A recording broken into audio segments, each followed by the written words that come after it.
네, 반갑습니다. 3원 2월반 친구들. 오늘 드디어 시험 범위 마지막 영상을 올리는 날입니다. 네, 드디어 마지막이에요.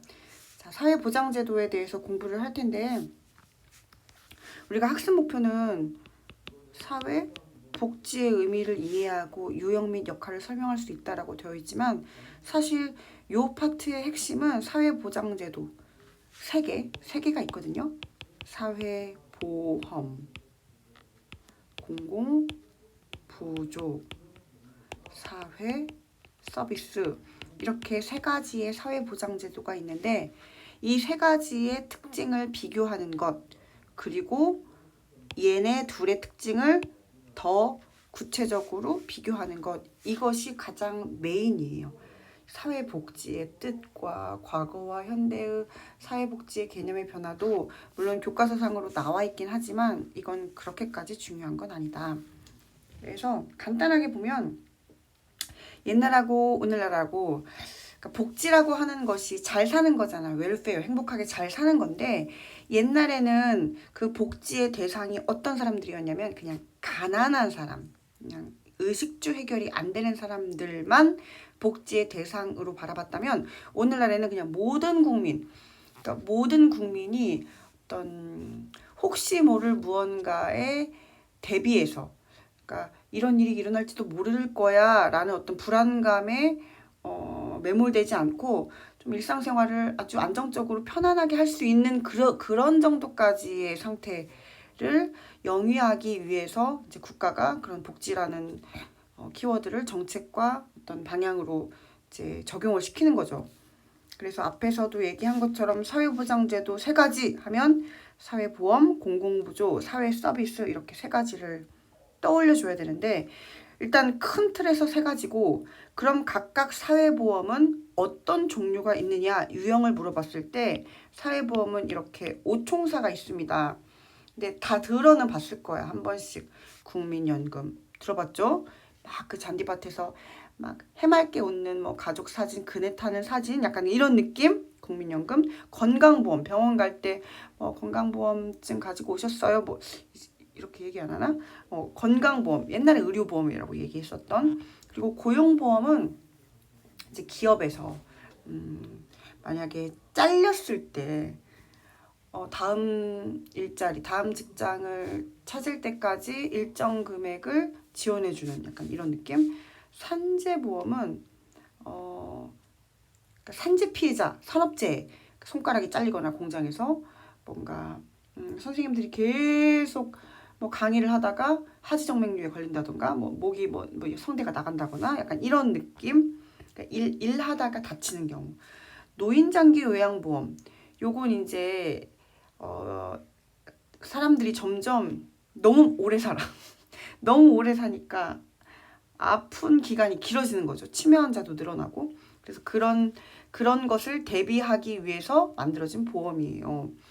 그래서 이 5가지의 특징은 대비예요, 대비. 지금 당장 직장을 잃었거나 지금 당장 일자리를 65살이 넘어가지고 노인이 돼서 당장 먹고 살 게 없다거나 다쳤다거나 이런 게 아닌데, 혹시 모를 무언가를 대비하는 성격이다. 이게 보험의 핵심이에요. 왜 이게 안 됐? 됐다. 오, 깜짝아.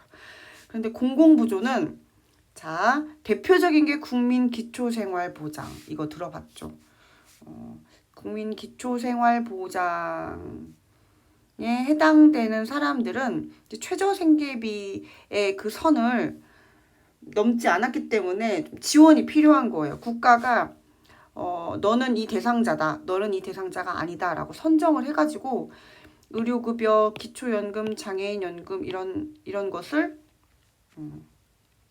지원을 해주는 거예요. 그러니까 조금 이따가 사회보험하고 공공부조의 특징을 구체적으로 알아볼 텐데, 이제 가장 큰 특징이라고 보면 사회보험은 능력이 있는 사람, 그러니까 기본적으로 모든 국민이라고 산정을 하지만 능력이 이제 있는, 어느 정도 일정 수준 이상의 능력이 있는 사람들을 대상으로 한다면, 공공부조는 능력이 없는 사람, 너무 좀 거칠게 표현했나? 그 어떤 수준에 해당되지 않는 사람들을 지원하는 성격을 가지고 있어요. 일단 큰 틀에서는 여러분들 이해하기 쉽게. 그리고 이제 또 하나 세 번째 사회 서비스라는 게 있는데 이거는 가장 큰 차이점이 얘는 돈으로 주는 거야. 돈. 얘는 돈이 아니야. 돈이 아닌 걸 비금전적인 지원이라고 얘기하고 이건 금전적 지원이라고 얘기하거든요. 돈으로 준다? 돈이 아닌 것으로 준다. 이게 가장 큰 차이점이고 보면 여기 노인, 장애인, 아동, 여성 앞에서 배웠던 사회적 소수자네. 그러니까 사회적 소수자들도 일상적인 생활을 영위할 수 있도록 어떤 여러 형태의 서비스를 지원해 주는 거예요.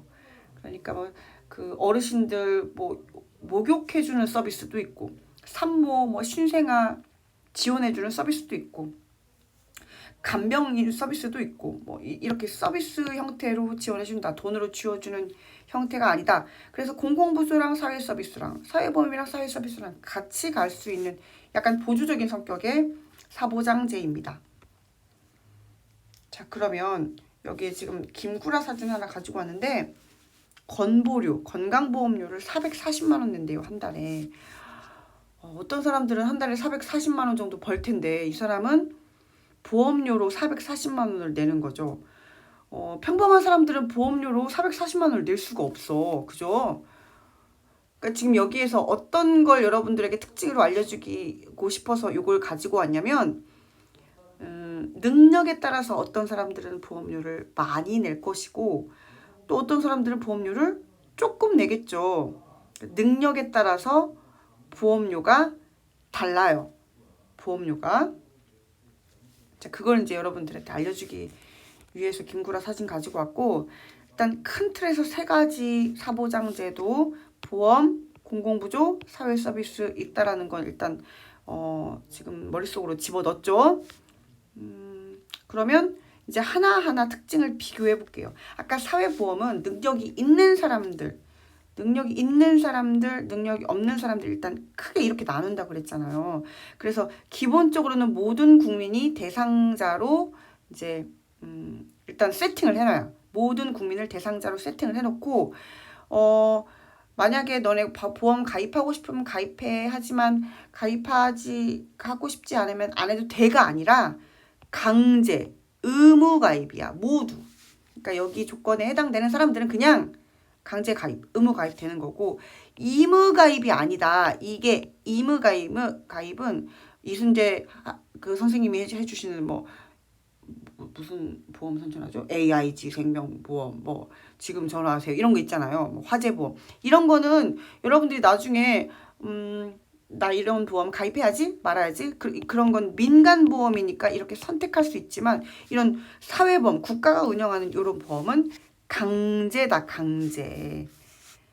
그리고 이 강제로 가입한 사람들 이런 사람들이 이제 대상이에요. 대상. 능력이 조금 되는 사람들, 조건이 되는 사람들이 대상인 거고 이제 능력이 되는 사람들이 가입하는 거잖아요. 그러니까 돈을 누가 내냐? 일단 본인이 낸다.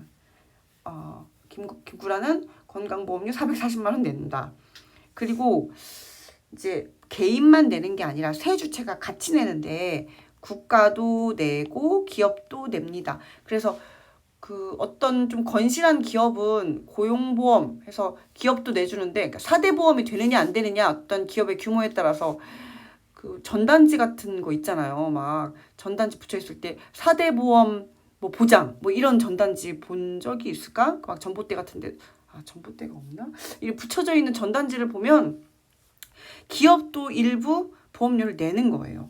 그래서 세 주체가 같이 되고 아까 보여준 것처럼 소득과 보험료가 비례합니다. 이건희가 훨씬 더 보험료를 선생님보다 많이 내요. 하지만 많이 낸 사람이 혜택을 더 많이 받느냐? 그건 아니야.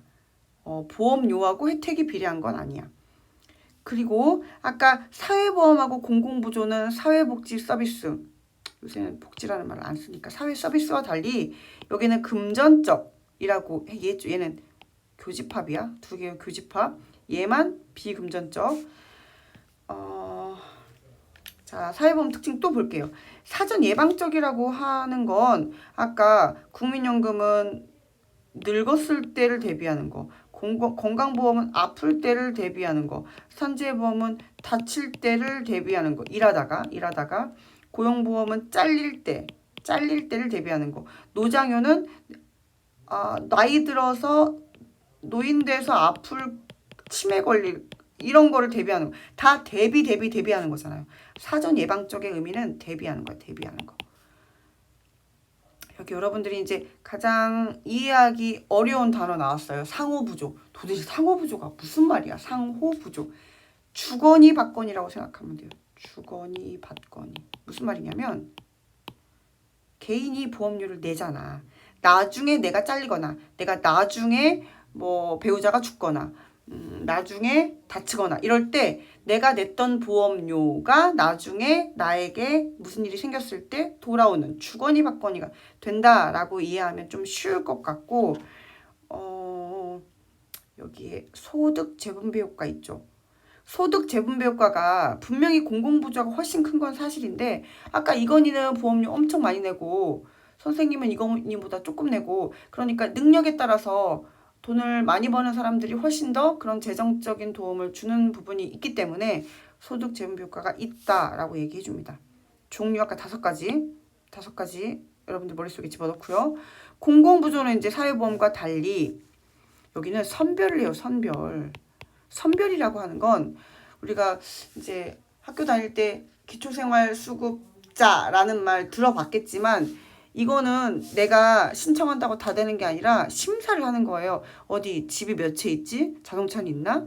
빚이 얼마 있지? 소득이 어느 정도지? 몇 명이 살지? 이런 것들을 다 꼼꼼하게 점검을 한 다음에 너는 맞네. 너는 지원이 필요하겠다. 넌 대상자가 돼. 너는 솔직히 너 땅 있구만. 이 정도면 대상자가 아니야 라고 선별을 해가지고 선정을 해주는 거고요. 여기서 비용 부담은 아까 이게 지금 최소한의 생활을 영위하기 힘든 사람들을 이제 선정을 하는 부분이기 때문에 비용을 그 개인이 내는 게 아니에요. 비용은 국가가 내요. 그러면 이 국가는 무슨 돈으로? 세금으로 내는 거야. 그래서 여기서는 돈을 내는 사람과 이 수혜를 받는 사람이 일치하지 않는 거죠. 그죠? 특징, 사후 처방적이라는 건 뭐예요?